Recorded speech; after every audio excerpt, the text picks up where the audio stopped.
Évangile de Jésus-Christ selon saint Marc.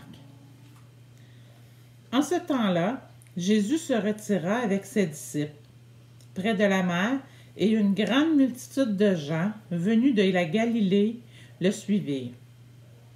De Judée, de Jérusalem, d'Idumée, de Transjordanie et de la région de Tyr et de Sidon, vinrent aussi à lui une multitude de gens qui avaient entendu parler de ce qu'il faisait. Il dit à ses disciples de tenir une barque à sa disposition pour que la foule ne l'écrase pas, car il avait fait beaucoup de guérisons, si bien que tous ceux qui souffraient de quelque mal se précipitaient sur lui pour le toucher. Et lorsque les esprits impurs le voyaient, ils se jetaient à ses pieds et criaient « Toi, tu es le Fils de Dieu !» Mais il leur défendait vivement de le faire connaître. L'évangile du jour de Marc nous montre le début du ministère de Jésus.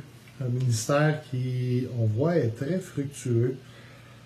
On voit que Jésus se retire à l'écart au bord du lac. Et surprise, au bord du lac, toutes les provinces juives qui sont présentes, ainsi que des régions d'au-delà des frontières d'Israël. Donc, le monde entier veulent rencontrer Jésus, veulent lui toucher, parce qu'à l'époque, toucher quelqu'un qui fait des guérisons apporte la guérison. On court après des prodiges. Les gens veulent absolument le rencontrer. C'est tout l'aspect guérisseur, faiseur de miracles qui est attirant. Et c'est à se demander aujourd'hui, qu'est-ce qui fait courir les gens? Quel type de prodige nous fait avancer, nous fait nous déplacer? Vous savez, aujourd'hui, on a la capacité d'envoyer des petits robots sur la planète Mars.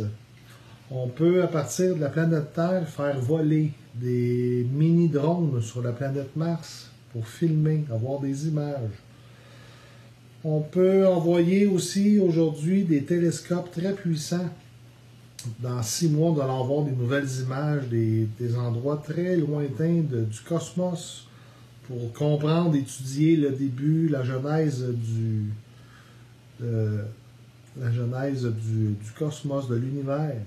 Et malgré toute cette science, tous ces grands prodiges, moi, ce qui m'impressionne, c'est qu'il y a encore des gens aujourd'hui qui n'ont pas entendu parler de Jésus, le Christ.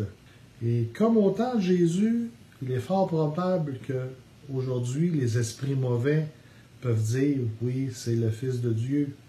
Mais je rencontre tellement de gens qui n'ont jamais entendu le commencement de la bonne nouvelle de Jésus-Christ, le Fils de Dieu. À réfléchir.